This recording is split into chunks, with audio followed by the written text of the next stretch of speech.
அகில பாரத இந்து மகாசபா சார்பில் மாநில தலைவர் பாலசுப்ரமணியன்ஜி ஆணைக்கிணங்க அயோத்தியை மீட்டது போல் காசி மதுராவை மீட்போம் என்பது உறுதி செய்யும் விதமாக திருநெல்வேலி மாவட்டம் சார்பில் கேப்டன் கணேசன் தலைமையில் சுவாமி நெல்லையப்பர் காந்திமதி அம்பாள் திருக்கோவிலில் திருநெல்வேலி மாவட்ட நிர்வாகிகள் மற்றும் மாநகர நிர்வாகிகள் அனைவரும் கலந்து கொண்டு தீபம் ஏற்றி காசி மதுராவை மீட்போம் என்று ஒன்று கூடி வேண்டுதல் செய்தனர். நிகழ்ச்சியில் கோட்ட தலைவர் சுரேஷ்குமார், மாவட்ட தலைவர் கலைச்செல்வன், மாநகர தலைவர் செல்வம், மாநகர துணைத் தலைவர் சிவராமகிருஷ்ணன், மாவட்ட இளைஞரணி தலைவர் ஆதி அருண், மாவட்ட பொதுச் செயலாளர் ராஜா, ஆலய பாதுகாப்பு பிரிவு மாநகர துணைத் தலைவர் செல்வம், மாநகர துணைத் தலைவர் செல்வ கணபதி, தச்சை மண்டல தலைவர் மாடசாமி, துணைத் தலைவர் செல்வராஜ், மானூர் ஒன்றிய தலைவர் தங்கவேல் மற்றும் நிர்வாகிகள் பலரும் கலந்து கொண்டனர்.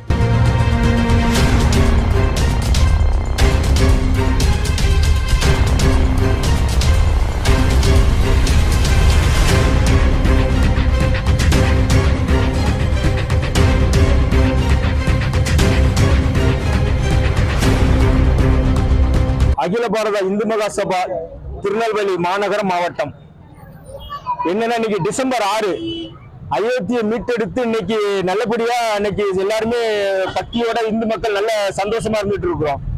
அதே போல அயோத்தியை போல மதுரா, காசி, திருப்பரங்குன்றம் இந்த 3 கோயில்களும் இதே மாதிரி மீட்டெடுப்போம் என்று இன்னைக்கு சபதம் எடுத்து நாங்க இன்னைக்கு விளக்கேற்றதுக்காக இன்னைக்கு நிலைப்பேர் கோயிலுக்கு வந்திருக்கிறோம். இன்னைக்கு என்னன்னா என்ன போயிட்டு இருக்குன்னா திருப்பரங்குன்றத்துல 2014 நான் தான் கேஸ் ஃபர்ஸ்ட் போட்டது. இந்த கேஸ் போட்டதுல ஃபர்ஸ்ட் இதுல எங்களுக்கு ஆர்டர் கொடுக்குறாங்க. ரெண்டாவது அதுல ஏத்தலன்னு சொல்லிட்டு நாங்க கண்டெம்ட் போறோம். அந்த கண்டெம்ட் போறதுல பெஞ்சில என்னென்ன ஆச்சுன்னா நம்ம சர்ச்சை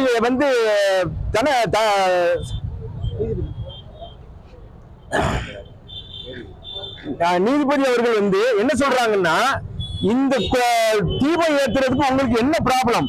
நாங்கெல்லாம் சின்ன வயசுல இருக்கும் போது திருவண்ணாமலையில மாடி மேல இருந்து பாக்குறதுக்கு அவ்வளவு சந்தோஷமா இருக்கும். கொஞ்ச நேரம் ஒரு அரை மணி நேரத்துக்குள்ள தீபம் ஏத்துறதுக்கு இவ்வளவு ப்ராப்ளத்தை நீங்க கொண்டு தான் போறீங்கன்னு சொல்லி தலைமை ஜட்ஜி கேக்குறாங்க. அப்போ அந்த கேஸ் வரும்போது அவங்களுக்குள்ள இன்னொரு திருப்பி மாத்துறாங்க, கவர்மெண்ட்ல இருந்து மாத்துறாங்க. மாற்றும் போது அதுக்கப்புறம் பெஞ்சு மாறுது. பெஞ்சு மாறும்போது கல்யாண சுந்தர ஜட்ஜி அந்த கேஸ் எடுக்கிறாங்க. அப்போ என்ன இந்த ஒரு நாளுக்குள்ள இந்த இடத்துல எப்படி ஏத்த முடியும், அதனால இதுக்கு என்ன செய்யலாம் அப்படின்னு சொல்லி கேட்டாங்க. அப்போ எங்களுடைய வாதம் என்னன்னாச்சுன்னா, இதே மலை மேல காசி விஸ்வநாதர் கோயில் ஒண்ணு இருக்கு, சொன்ன இருக்கு, பக்கத்துல தர்கா இருக்கு. இந்த 3 இதுலயுமே இங்க போறவங்க அங்க போறாங்க, அங்க போறவங்க இங்க போறாங்க. இது எந்த ப்ராப்ளமும் இல்ல. இது தீபம் ஏத்துறது நாங்க ஒரு நாள் ஏத்துனாச்சுன்னா மறுநாள் அவங்க தான் ஏத்த போறாங்க. எந்த ப்ராப்ளம் இல்லாத இடத்துல ஏன் நீங்க கொடுக்கறதுக்கு இது பண்றீங்க அப்படின்னு கேட்டதுக்கு அவங்க என்ன சொன்னாங்கன்னா, ஜட்ஜி இந்த இடத்துல எந்த மாதிரி ப்ராப்ளம் இல்லை, ஒரு நாளுக்குள்ள மேல ஏத்த முடியாது, அதனால நீங்க அடுத்த வருஷத்துல நீங்க ஏத்துறதுக்கு என்ன பண்ணலாம்னு சொல்லி கன்சல்ட் பண்ணுங்க அப்படிதான் சொன்னாங்களே தவிர இதை டிஸ்மிஸ் பண்ணி ஏத்த கூடாதுங்கிறது எந்த வார்த்தையுமே வரல கோர்ட் ஆர்டர்ஸ்ல. ஆனா இப்போ இப்போ உள்ள மினிஸ்ட்ரி எல்லாருமே பேசிக்கிறாங்க. என்ன பேசுறாச்சுன்னா, டிஸ்மிஸ் ஆகிட்டு அந்த இடத்துல நடத்தக்கூடாது, வைக்க கூடாதுன்னு சொல்றாங்க. எதுக்குங்க ஒரு அரை மணி நேரத்துல தீபம் ஏத்துறதுக்கு இவ்வளவு பிரச்சனையா கொண்டு போறீங்க? இப்போ இதே தற்கால தீபம் ஏத்துறாங்க, எல்லாரும் போய் பார்க்கத்தான் செய்யறாங்க.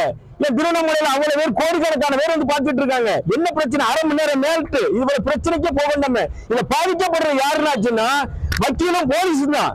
விடிய போலீஸுக்குள்ள காத்து கிடந்து மழைக்குள்ளையும் வெயிலுக்குள்ளையும் காத்து கிடந்து இதுல கிடந்து இது பண்ண கஷ்டப்படுறாங்க. இதை ஏன் புரிஞ்சுக்கிட மாட்டேங்கிறீங்க? கலவரம் வரும்,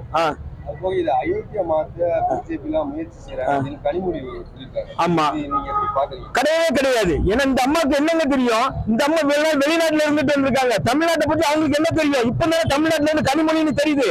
இதுக்கு முன்னாடி எங்க இருந்தாங்க? இதே திருப்பரங்குன்றத்துல எல்லா ஜாதி ஒற்றுமையா இருக்கிறாங்க. இதையெல்லாம் பிரிக்கிறதுக்கு பாக்குறீங்க? இதுல ஒற்றுமையா தான் போயிட்டு இருக்கிறாங்க தவிர இதுல கலவரத்துக்கோ எந்தமான ஒரு இதுவுமே இல்லை. 144 போடுறதுக்கு எந்தமான ஒரு இதுவுமே கிடையாது.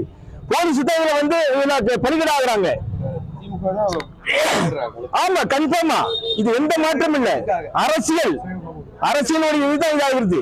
ஆனா இதுல எங்களுடைய பொறுத்த வரைக்கும் 1/2 மணி நேரம் ஏற்றத்துல தீபத்துல எந்தமான பிரச்சனையுமே கிடையாது. அதனால ஏற்றதுக்கு இந்த அரசாங்கம் கண்டிப்பாக கொடுத்தால் எந்த கலவரம் கிடையாது, ஒரு பிரச்சனையும் கிடையாது. அதனால இன்னைக்கு தீபம் ஏற்றதுக்காக நாங்க நிலைப்பேர் கோயிலுக்கு வந்திருக்கிறோம்.